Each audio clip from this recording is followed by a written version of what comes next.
Lá vem a costureira, a mulher trabalhadora e o povo do vestuário.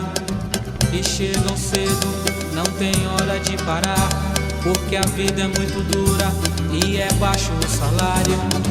E tem patrão que só pensa em produção e não quer reclamação, nunca fala em registrar. Mas nossa gente com isso não está contente, pois quer tudo diferente e por isso vai lutar. O sindicato é quem procura a solução, defendendo o empregado da ganância do patrão. O sindicato é quem procura a solução, defendendo... Olá, amigos e amigas, começamos esse programa Vestuário em Foco, programa do Sindicato dos Trabalhadores da Indústria do Vestuário de Nova Friburgo e região. Nosso sindicato fica na Avenida Alberto Brown, número 4, sala 116. É um prédio aqui em frente à Caixa Econômica, bem no centro da cidade de Nova Friburgo. Nosso telefone é 2522-6597. Nosso e-mail stivnf@gmail.com. O nosso Facebook, Sinditrab Vestuário de Nova Friburgo. Também temos o nosso site, www.stivnf.org.br. O nosso horário de funcionamento é de segunda a quinta-feira, de 8 às 11, de 13 às 18 horas. E na sexta-feira, de 8 às 11, de 13 às 17 horas. Aqui na nossa sede temos o departamento jurídico, com a doutora Priscila, mais 2 estagiários de direito. Temos o departamento médico, pediatra, ginecologista, clínico geral e psicólogo. Temos a secretaria ali, que a Ingrid atende você para fazer a sua carteirinha de sócio, cálculos trabalhistas, tirar dúvidas, ela encaminha você para os departamentos. Você tiver que fazer cálculo de aposentadoria, também a Luzia e eu fazemos para você. Basta você procurar a nossa secretaria. Para ser sócio do sindicato, você vem munido da sua carteira de trabalho, identidade CPF, seu último contra-cheque. Filhos até 18 anos e pais com mais de 50 anos podem ser seus dependentes. Basta você trazer um documento desses seus dependentes para que a gente possa fazer a carteirinha deles também. Nós temos o sindicato, alguns parceiros que estão com a gente há bastante tempo, ajudando aí você, trabalhador do vestuário, que é a Dental Prev, o Laboratório Biogram, a Unimed, o GS Plano Global de Saúde, o GS, a Ótica Vista Preciosa, o curso Inove, que faz curso de informática, preparação para concurso ali no Sindicato dos Têxteis, a Babeles, a Depil Belas, temos o Mundo dos Baixinhos também, que é ali na Praça Getúlio Vargas 88, e descontos em colégio, farmácia. É importante que você seja sócio para usufruir desses benefícios nossos. Temos a colônia de férias do sindicato, que fica lá em Tamoios, segundo distrito de Cabo Frio, com 8 suítes, 10 quartos, próximo da praia. É um momento para você desfrutar com a sua família. Então, a nossa colônia de férias ali em Cabo Frio. Então, é importante que você seja sócio do nosso sindicato. Você fortalece a luta dos trabalhadores, mas ainda tem uma gama aí de serviços à sua disposição. Por isso, a gente convoca você a estar conosco nesse programa. Seja sócio do nosso sindicato, que fica aqui na Avenida Alberto Brown, número 4, sala 116. É importante que você fortaleça a luta nossa dos trabalhadores. Você que tem aquela contribuição assistencial, aquela contribuição que desconta de você R$8, você pode usufruir dos benefícios aí dos parceiros nossos e também ir para a nossa colônia de férias. Basta você entrar em contato com a nossa secretaria, Você que tem aquela taxa de R$8 no seu contra-cheque. E que se quiser ser sócio do sindicato, eu não posso ser o sindicato, liga para a gente, 2522-6597, manda uma mensagem pelo Facebook, que a gente vai até a empresa que você trabalha, algum diretor, funcionário do sindicato vai até a empresa que você trabalha. Dito isso, Luzia, nós temos muita coisa a conversar. Estamos aqui com a Luzia, nossa secretária-geral, muita coisa a conversar que o pessoal tem ligado, pedindo informação, Olá, Edil. Hoje eu estou bem enrolado, estou sentindo isso. Acho que o final de semana congelou seu cérebro. O frio está congelando o cérebro do Edil. Mas olá para você, olá a todos os nossos amigos e amigas. A gente vai estar falando principalmente para os trabalhadores hoje. Obviamente a mensagem vai para todos da região, mas principalmente para os trabalhadores de Sumidouro que estão reclamando e muito de vários empresários daquela região. Então a gente tem que dar uma puxadinha de orelha neles, porque a situação de lá anda bem complicada. É verdade. Você falando da situação de consumidor, é bom lembrar sempre aos trabalhadores que o Sindicato dos Trabalhadores do Vestuário de Nova Friburgo e região, ele engloba todos os municípios aqui da região Centro-Norte Fluminense. Nós temos Cachoeira de Macacu, Cantagalo, Carmo, Cordeiro, Duas Barras, Nova Friburgo, Sumidouro, Macuco, né? Temos ali, vamos até São Sebastião do Alto com a anuência da federação, a gente vai até o São Sebastião do Alto. Então é importante que você, trabalhador dessa região, saiba que o seu sindicato abrange a todos. E aí, em Sumidouro está acontecendo uma situação, Luzia, que o trabalhador tem reclamado, que uma empresa disse que não tem lei para ele lá não tem sindicato, que a lei quem faz é ele, e ao mesmo tempo ele está pagando o salário abaixo do que estabelece a convenção coletiva. Na realidade, pelo que ela falou, está pagando abaixo até do salário mínimo federal, né? Porque o salário mínimo federal é R$ 880. A pessoa que me ligou informou que ela recebe R$ 800 apenas de salário. E aí alguns empresários da região parece que estão com essa informação equivocada, que eu espero que seja apenas isso, uma informação equivocada, de que a região de Sumidouro, de Macuco, Carmo, não tenham um sindicato. Porque na realidade tem tanto o sindicato patronal, que é o que representa as empresas, como o nosso, que representa os trabalhadores. Então a convenção coletiva que vai assinada por nós e pelo sindicato patronal de Nova Friburgo, essa convenção tem que ser acatada, tem que ser cumprida por todos os empresários do setor da região, das cidades das quais o Edil acabou de falar, que é Cachoeira de Macacu, Nova Friburgo, Duas Barras, Bom Jardim, Cordeiro, Cantagalo, Carmo, Sumidouro. Todas essas cidades, e Macuco, todas essas cidades têm que cumprir o piso de Nova Friburgo, porque o acordo que nós assinamos, ele abrange a todos. Então tem que pagar o piso daqui, que por enquanto ainda está R$ 992,20, porque ainda não teve a correção, mas isso eu vou falar no decorrer do programa sobre a campanha salarial. Então tem que pagar o piso, que é esse. Tem que conceder auxílio transporte. Há um problema sério. Eles me informaram, Edil, que não recebem vale transporte, porque lá a empresa é da Brasil, então não tem cartão Rio Card, não tem vale transporte, não tem nada disso. E aí as empresas não querem conceder o auxílio transporte. Se o trabalhador ele mora longe da empresa e o ônibus não passa na casa desse trabalhador para levá-lo até o trabalho, a empresa, na nossa convenção coletiva, prevê isso. Ela pode conceder o auxílio transporte, o que seria pago a passagem, vê o valor da passagem e na mesma proporção paga a esse trabalhador o valor em dinheiro para que ele possa colocar combustível no seu carro ou na sua moto e se locomover. Há trabalhadores que está tirando uma quantidade alta do seu salário para custear o combustível para levá-lo ao trabalho, porque a empresa não quer conceder. Então isso é o cúmulo do absurdo, que a empresa ou ela coloca, vai brigar com o prefeito e coloca o ônibus na região para que esses trabalhadores possam ser transportados até a empresa para trabalhar, ou ela coloca por ela mesma um transporte para buscar esses trabalhadores em casa. O que não pode é deixar que esses trabalhadores, já com o salário miserável que estão recebendo, ainda tenham que desembolsar um pouco mais para poder pagar a passagem, já que a empresa alega que não tem sindicato para obrigá-la a cumprir. Então é só hoje, o programa de hoje, isso serve para todos os trabalhadores, para todas as empresas da nossa região, onde esse programa alcançar é a base do Sindicato dos Trabalhadores de Nova Friburgo e do Sindicato Patronal também. Então nossa convenção coletiva abrange a todos os empresários dessa região, tendo que cumprir essa convenção, sendo filiados ou não. Que aí tem empresários que dizem, mas eu não sou filiado ao Sindicato Patronal de Friburgo, eu não tenho que cumprir. Engano seu. O Sindicato Patronal, ele existe, você não é filiado por opção, né?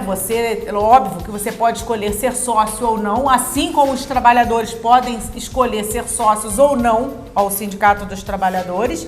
Agora, a convenção coletiva que é assinada entre as duas partes tem que ser cumprida por todos, quer sejam os trabalhadores que se utilizam do auxílio transporte, realmente utilizem de forma justa, de forma legal, que é para sua locomoção de casa para o trabalho e vice-versa, como para que as empresas concedam este auxílio transporte. Então eu espero não ouvir mais esse tipo de reclamação aqui. Nós estamos agora já agendando para início de julho nós fazermos uma visita a Sumidouro nas empresas e vamos passar de empresa em empresa verificando com os trabalhadores se estão recebendo o auxílio transporte ou não.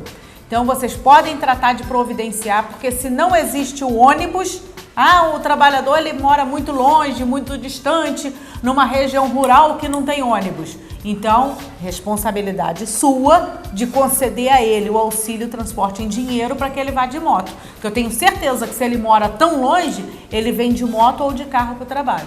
A pé é que não pode ser. E necessariamente não precisa ser o veículo dele, ele pode vir com outra pessoa. Pode vir de carona. Eles podem juntar um ou dois de vir de carro e eles vão ter que colocar combustível de qualquer jeito, eles vão ter que colocar.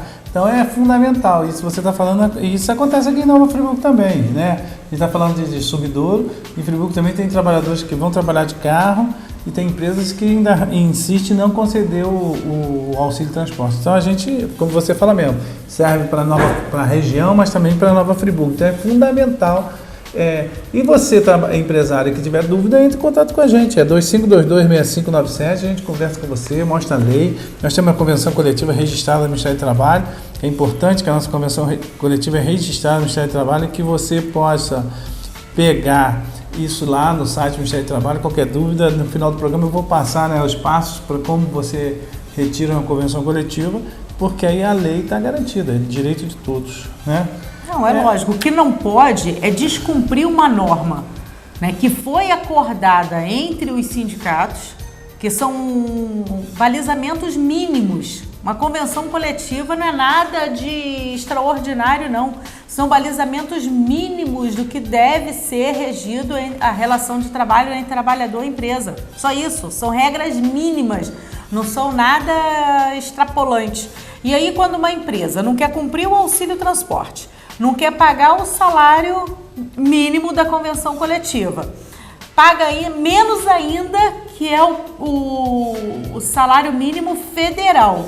Está procurando encrenca, está procurando problema, procurando dor de cabeça, está procurando um processo trabalhista, alguns processos trabalhistas desnecessários.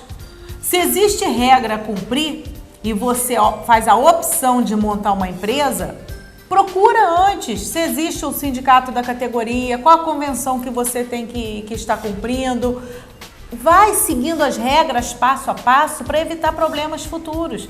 A gente vê uma série de empresários criando dificuldades, criando problemas, né, praticamente implorando para que a gente entre com ação contra eles. Essa é uma delas.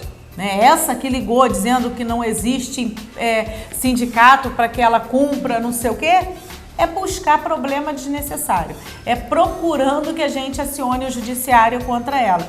Então a gente prefere primeiro orientar, informar que existem regras a serem cumpridas. Caso vocês insistam em não cumprir, obviamente a gente vai acionar o judiciário, a gente vai acionar o Ministério do Trabalho no que for de competência dele em realizar fiscalizações, a gente vai entrar em contato com o Ministério Público se houver também situações que for da competência do Ministério Público. A gente envolve todos os parceiros que estão aqui para que empresa e trabalhador possam ter uma vida no mínimo, mais harmoniosa possível, né? Que tenham regras mínimas que tem que ser cumpridas. Então, quando um trabalhador ele tem que andar 1 hora e meia, quase 2 horas a pé para chegar até a empresa, porque a empresa não quer conceder o auxílio transporte e ele não pode dispor do seu salário, mas a moto dele está guardadinha lá na garagem.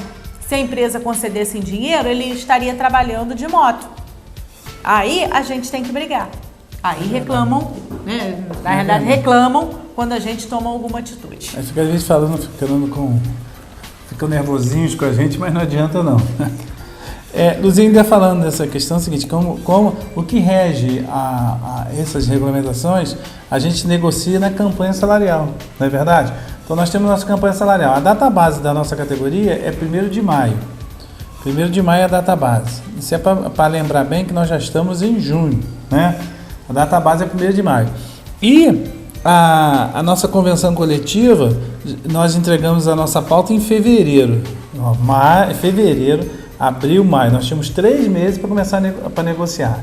E até o presente lá nós tivemos concretamente uma reunião, né? Tivemos 2, mas a reunião que foi negociada uma só. Então, aí fica difícil para os trabalhadores, né? Exatamente. E para que vocês entendam mais, né, a gente está chegando no horário do intervalo. Eu vou colocar um pequeno vídeo para que vocês acompanhem com a gente sobre a importância da Convenção Coletiva de Trabalho. E ao retornarmos, logo após o intervalo, a gente vai continuar a discussão sobre a campanha salarial e como foi a negociação salarial que, de fato, nós tivemos agora, né, já em junho, que nós tivemos essa negociação, foi no dia 17 de maio, de junho, aliás, 17 de junho, foi de fato a primeira negociação que nós tivemos com o patronal. Mas assista esse pequeno vídeo sobre a campanha, sobre a Convenção Coletiva de Trabalho e a gente volta já já. E no Saiba Mais dessa semana vamos falar sobre Convenção Coletiva de Trabalho, um ato que estabelece regras para as relações de trabalho. Quem vai responder as questões é o Dr. Rodrigo Figueiredo, advogado especialista em Direito do Trabalho. Dr. Rodrigo, a Convenção Coletiva de Trabalho, a chamada CCT, tem força de lei? Sim, tem força de lei. A Convenção Coletiva de Trabalho possui cláusulas gerais, abstratas e impessoais, e assim se assemelham à lei. Quando deve ser feita a CCT? Deve ser feita quando houver a provocação de uma das partes, insatisfeita, provocando uma mudança para um determinado grupo. Qual é a validade máxima de uma convenção coletiva? De acordo com o artigo 614, parágrafo 3º da CLT, o prazo máximo de vigência da CCT é de 2 anos. É possível mudar a CCT durante esse prazo de vigência? Sim. De acordo com o artigo 615 da CLT, em observância ao artigo 612 da CLT também, após a aprovação da Assembleia Geral dos sindicatos convenientes ou as partes acordantes, poderá ser feita uma mudança, que ela poderá ocorrer por meio de prorrogação, revisão, denúncia ou revogação. A revogação ela poderá ser parcial ou total da convenção coletiva. A convenção ela precisa ser registrada no Ministério do Trabalho? Sim. Para que os efeitos se apliquem, é necessário que seja feito o depósito junto ao Ministério do Trabalho. Se não houver acordo, as partes podem recorrer ao Judiciário? Sim. Após a tentativa de formular a convenção coletiva, havendo resistência por uma das partes, esgotado todas as tentativas, né, para a formulação da convenção coletiva, faculta-se as partes a ingressarem com dissídio coletivo. E qual é a diferença entre uma convenção coletiva de trabalho e um acordo coletivo de trabalho? A convenção coletiva de trabalho ela é feita entre 2 sindicatos ou mais, dos empregados e dos empregadores, enquanto que o acordo coletivo de trabalho ele é realizado entre o sindicato dos empregados e uma ou mais empresas. O sindicato é quem procura a solução, defendendo o empregado da ganância do patrão.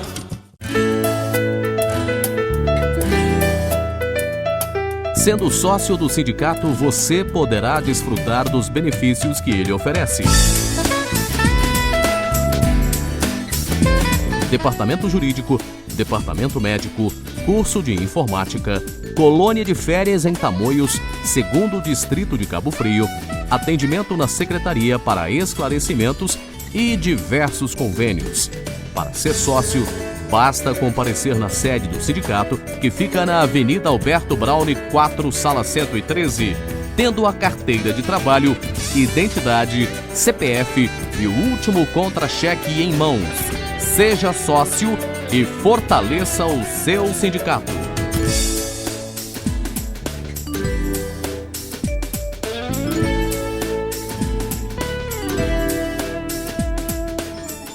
O sindicato é quem procura a solução, defendendo o empregado da ganância do patrão. Olá, amigos, voltamos com o programa Vestuário em Foco, programa do Sindicato dos Trabalhadores na Indústria do Vestuário de Nova Friburgo e região. Né? Nosso telefone é 2522-6597, nosso e-mail stivnf@gmail.com, nosso Facebook Sinditrab Vestuário de Nova Friburgo. E temos também o nosso site, que é www.stivnf.org.br. Então entre em contato com a gente, tire suas dúvidas, mande críticas, sugestões para o nosso programa. Luzia, no primeiro bloco nós falamos de diversos assuntos, principalmente da questão da região, e começamos a falar da campanha salarial, né? Tivemos um vídeo onde que fala da convenção coletiva de trabalho. Então a importância da campanha salarial e ao mesmo tempo, por quê? Se nossa data base é 1º de maio, só tivemos a primeira negociação no dia 17 de junho. Exatamente. Nós fizemos nossa assembleia em fevereiro, aprovou a pauta, né? Imediatamente a gente entregou a pauta ao sindicato patronal e ficou no aguardo até ter essa primeira negociação de fato. Por quê? No dia 13 de maio, o advogado do Sindivest esteve aqui através de uma convocação que nós fizemos por ofício, mas foi apenas para dizer que não tinha proposta nenhuma a fazer, ponto final. E no dia 17, enfim, 2 diretores do sindicato patronal convidou a gente para uma discussão, para uma reunião, né, ratificando a proposta que haviam enviado através de ofício, que foi de 9,83%, e com bastante cordialidade, demonstrando interesse, os 2 que estiveram presentes, né, demonstrando interesse em resolver a situação. Ficou um impasse apenas que a gente precisa de haver o arredondamento, porque nessa proposta formalizada fica abaixo do piso do Estado. E nós não podemos ter um acordo abaixo do piso do Estado.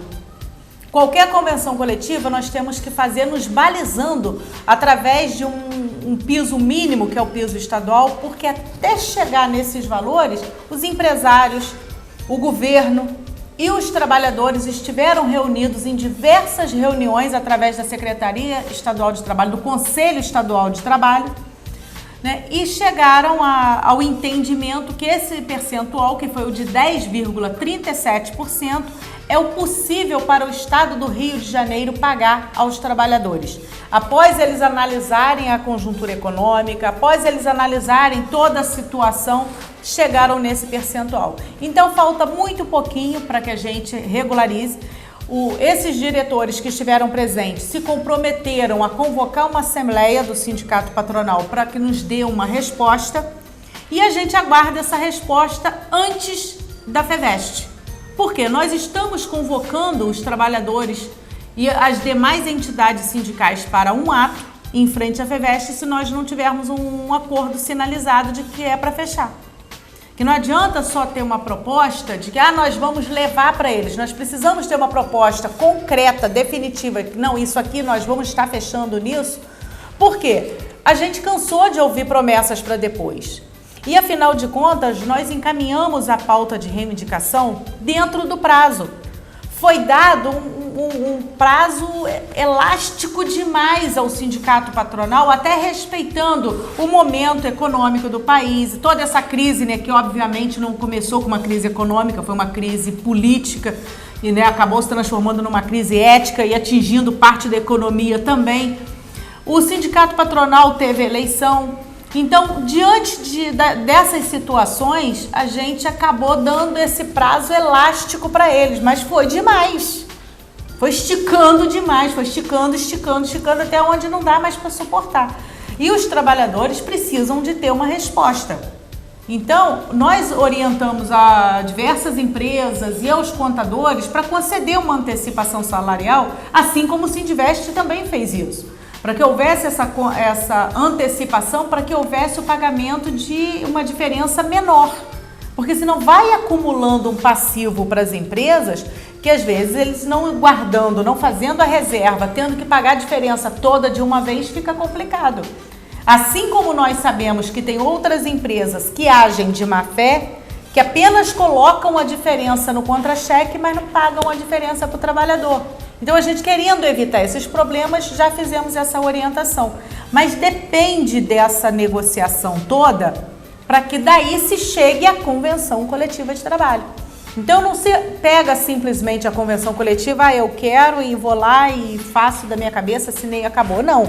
A convenção coletiva de trabalho é um documento que ele sai depois de diversas negociações entre o Sindicato dos Trabalhadores e o Sindicato Patronal. Após a gente analisar, junto com os trabalhadores do nosso setor e o Sindicato Patronal, analisar junto ao sindicato, aos empresários, né? O que é possível, a gente chega no meio termo e o documento é homologado no Ministério do Trabalho para que daí se transforme em lei e todos tenham que cumprir, quer sejam os trabalhadores, quer sejam os empresários. E não havendo cumprimento das cláusulas, há penalidade. Então a gente precisa ter essa resposta antes da convenção coletiva da FEVEST, da feira. Porque já preparamos carro de som, nós estivemos aqui reunidos na última semana com o Fórum Sindical. Então o Fórum Sindical já definiu o apoio total aos trabalhadores do vestuário. Então nós já definimos carros de som que estaremos usando, porque não vai ser apenas um, serão mais de um. Carros de som que estaremos usando, faixas que estaremos colocando para demonstrar como vem sendo tratados os trabalhadores de Nova Friburgo, uma carta aberta à sociedade para que todos saibam exatamente como vem sendo feito o tratamento para os trabalhadores. E isso tudo a gente vai estar fazendo na feira.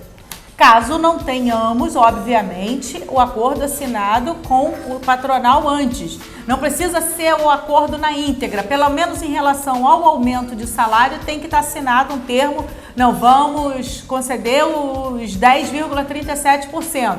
Isso já é o bastante para que a gente suspenda. Não tendo, infelizmente, a gente vai estar na feira e aí é só aguardar para ver o que vai acontecer. Luzia, a questão da convenção coletiva, a gente tem muitas dúvidas em relação aos trabalhadores e o próprio empresariado. Existe uma dúvida, acordo, convenção. Convenção coletiva ela é feita entre sindicato e sindicato, ou seja, o sindicato dos trabalhadores faz uma convenção com o sindicato das indústrias.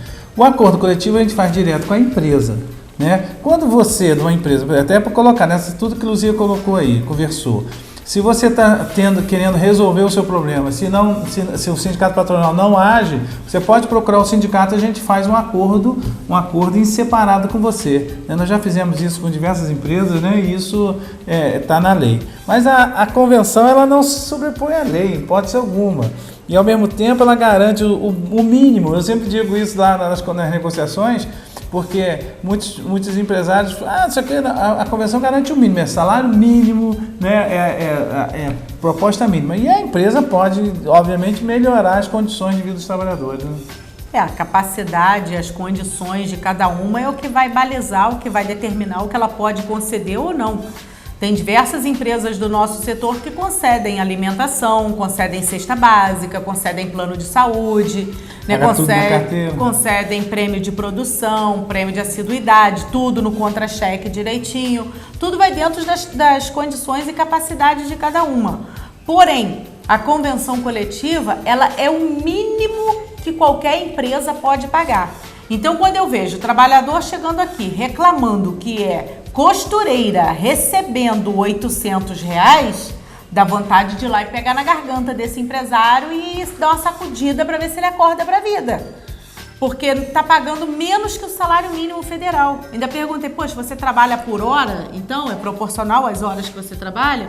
Não, eu trabalho de 7 às 5. Ele trabalha de 7 às 5 de segunda a sexta. Então, a jornada de trabalho também está errada, está excessiva. Ainda tem 1 hora extra por semana. Porque a jornada de trabalho é de segunda a quinta, de 7 às 5, sexta de 7 às 4. Isso é um exemplo, porque as empresas, como os empresários, podem acordar qualquer outro dia da semana. Como tem empresas que saem uma vez por mês, meio-dia. Outras preferem sair a segunda-feira, outras na quarta. Aí é o entendimento de cada trabalhador com a empresa que vai determinar a regra. Mas um dia da semana tem que sair às 4 horas. E as empresas que estão trabalhando direto de 7 às 5 têm que pagar 1 hora extra por semana para esses trabalhadores. E a gente está aqui para exigir que isso cumpra, porque a convenção coletiva é norma para ser cumprida. E Luzia, você tanto empresário, você trabalhador, qualquer cidadão pode baixar as convenções coletivas no site do Ministério do Trabalho, né? Porque eu não tenho acesso, é fácil. É só você entrar no site, mte.gov.br, procurar Sistema Mediador, aí vai abrir um link Sistema Mediador, vai estar em Instrumentos Coletivos Registrados. Então é só você botar esse número aqui, vou passar para você, MR 053-242/2015. Você pega a nossa convenção. Vamos lá, repetindo, MR 053242/2015. Então, lá no Sistema Mediador, Instrumentos Coletivos registrados no site do Ministério do Trabalho. Se tiver dúvida, entre em contato com a gente pelo e-mail, pelo Facebook, que a gente vai passar os passo a passo para você. Então, ninguém pode dizer que eu não tenho acesso à convenção. É fácil, é público, é um documento público que está lá à disposição de todos. Não, e só lembrando, né, Edil, que essa convenção coletiva, ela não pode se sobrepor à lei.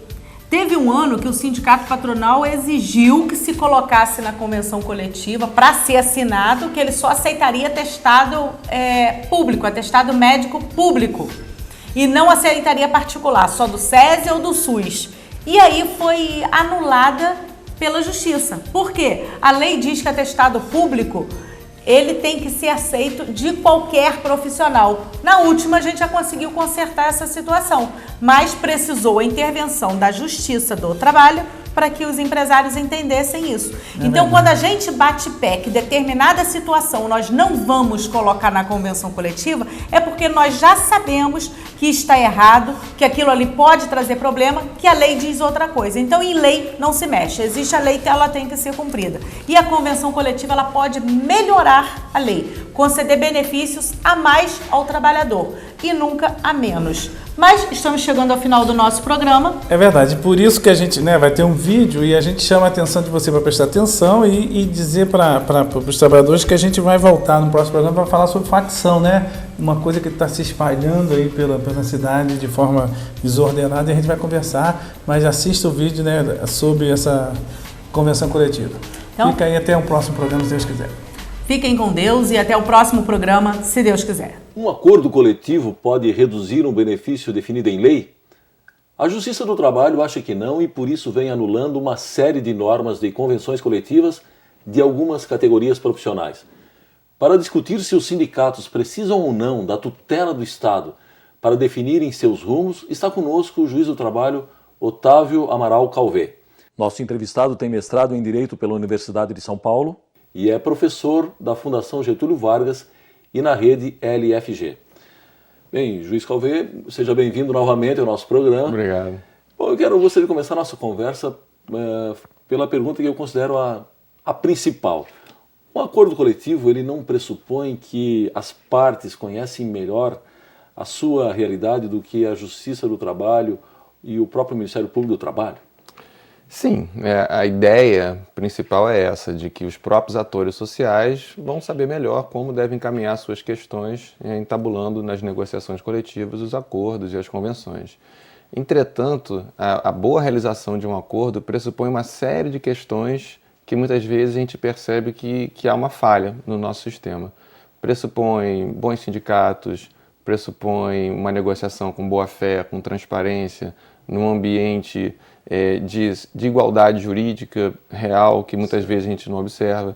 Então é por isso que a gente observa certas discrepâncias, né, na prática, que acabam levando a uma atuação do Poder Judiciário. Bom, está certamente que o senhor está imaginando um cenário ideal, né, para que essas negociações cheguem a bom termo e uma parte não leve uma vantagem desproporcional em relação à outra. Mas decisões judiciais aí que acabam desconstituindo ou ignorando normas de acordos coletivos, elas não podem até causar uma certa insegurança jurídica nas relações coletivas de trabalho? Pode causar num primeiro momento, porque imagina-se que os atores sociais poderiam sozinhos se desenvolverem nos seus próprios interesses. E a partir do momento que o judiciário acaba anulando uma norma, isso pode gerar alguma espécie de contratempo na vida da coletividade. Mas eu acho que a atuação do Poder Judiciário ela vai aos poucos superando essa insegurança através de padrões que a sociedade acaba percebendo através das reiteradas decisões do Poder Judiciário. Então, eu acho que essa questão da insegurança, no primeiro momento, acaba se transmodificando num padrão de comportamento que a sociedade aceita. Então, me parece que a gente consegue superar esse argumento da insegurança jurídica.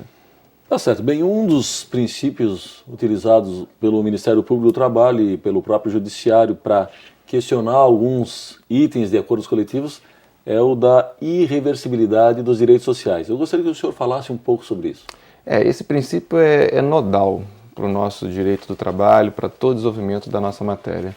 Porque o princípio da irreversibilidade ele é construído a partir da interpretação que a gente faz do artigo 5º da Constituição, certo, do artigo 7º da nossa Constituição, do Pacto São José da Costa Rica, que foi ratificado pelo Brasil, e do próprio Estatuto da OIT, no Tratado de Versalhes, que prevê uma ideia básica muito importante, que os direitos sociais eles são instituídos como mínimos e que devem ir sempre progressivamente sendo construídos.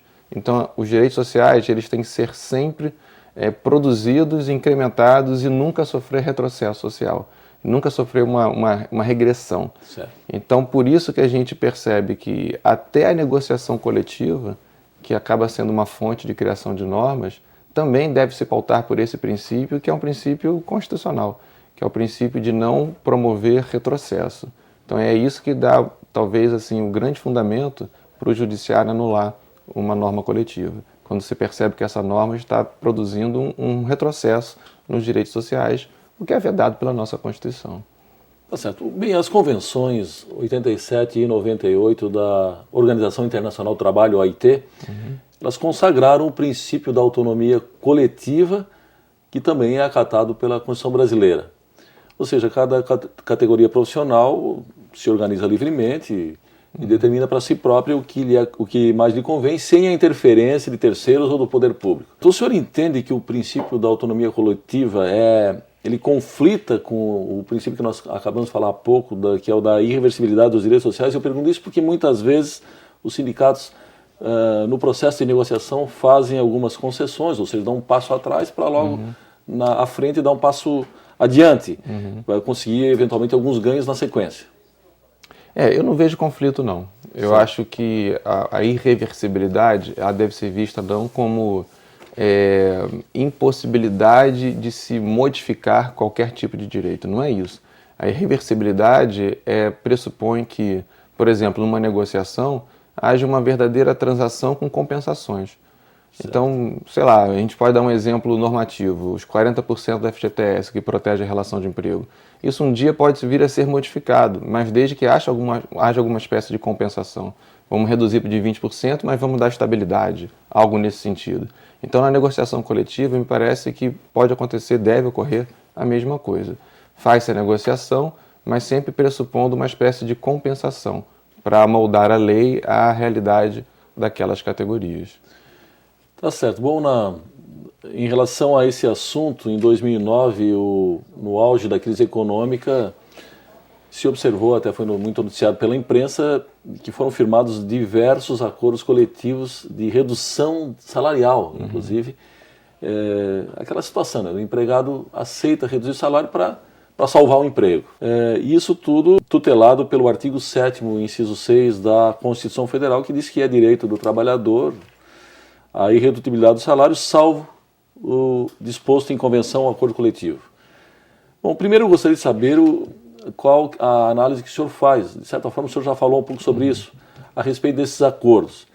E depois, se essa permissão constitucional ela não enfraquece aí o princípio do qual nós já falamos um pouco, que é o princípio da irreversibilidade dos direitos sociais.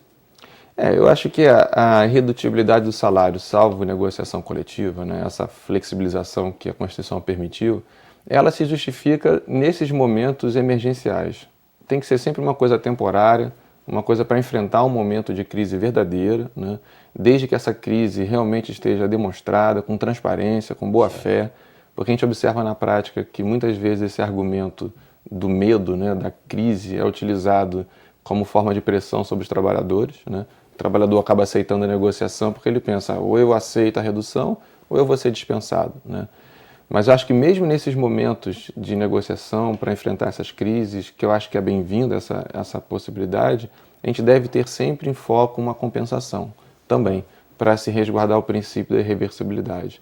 Então, para a empresa, por exemplo, não quebrar, vamos reduzir temporariamente os salários, mas vamos dar uma garantia de emprego, vamos dar algum outro sistema que possa compensar esse momento de crise, sempre, a meu ver, temporário.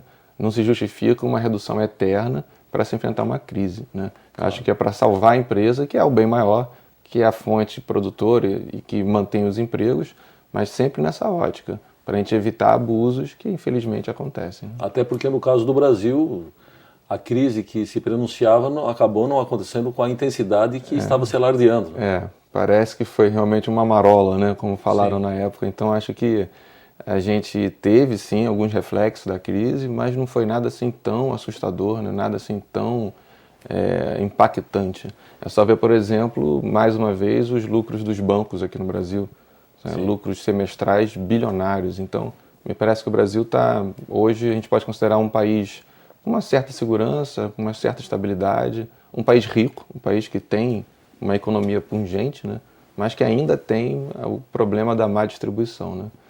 Lá vem a costureira, a mulher trabalhadora e o povo do vestuário, que chegam cedo, não tem hora de parar, porque a vida é muito dura e é baixo o salário.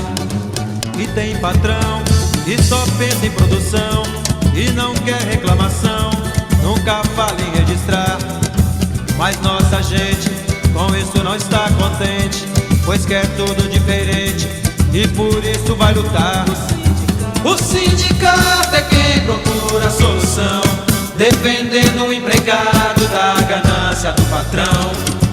O sindicato é quem procura a solução, defendendo